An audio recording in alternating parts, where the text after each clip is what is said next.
saya ingin mengatakan bahwa yang dibutuhkan sekarang bukan rekonsiliasi, tapi amnesti. Kita perlu pengampunan buat kader-kader PKI agar jangan ngulangin lagi.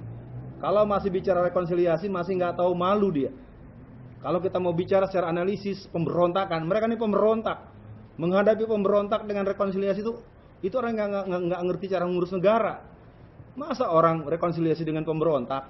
Pemberontak itu diampunin, orang ampunin tuh kan, boleh jadi anggota DPR, boleh jadi ini, nggak ada masalah, ujian macam-macam. Kalau macam-macam perang, ya catat nama saya Alfian Tanjung. Hari ini adalah pengumuman PKI bangkit kembali. Kita akan ada aksi secara terbuka. Kita ingin kabarkan kepada masyarakat luas, wahai masyarakat luas, lihat tuh di dalam orang-orang PKI lagi mengalami kegembiraan, euforia masa depan mereka, dan mereka akan berhadapan. Mereka adakan di mana? Dekat depan patung tani. Patung tani itu gambar siapa? Tani bersenjata. Itu angkatan kelima. Sengaja mereka adakan di tempat itu, di depan tempat mereka menyebutkan pasukan petani bersenjata, rakyat bersenjata angkatan kelima. Aksi kita akan kita langsungkan hari Senin, jamnya jam 8, kita akan berada di tempat itu dengan mempertegas kepada siapapun yang ada dalam Arya Duta, itu acara ilegal bertentangan dengan konstitusi yang ada. Acaranya apa? Kita ingin acara itu tidak diteruskan. Karena sesungguhnya bukan ingin rekonsiliasi, tetapi ingin arogansi. Ini adalah arogansi daripada kelompok-kelompok PKI yang merasa dekat dengan Jokowi.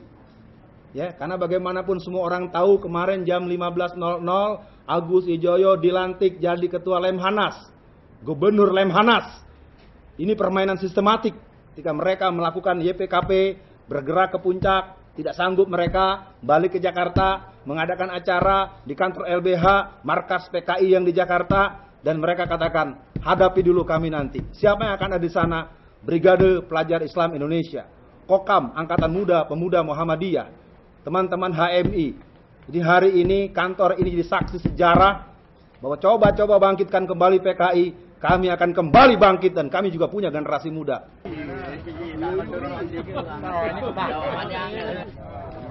Pancasila, akulah pendukungmu, patriot proklamasi, sedia berkorban untukmu. Pancasila dasar negara.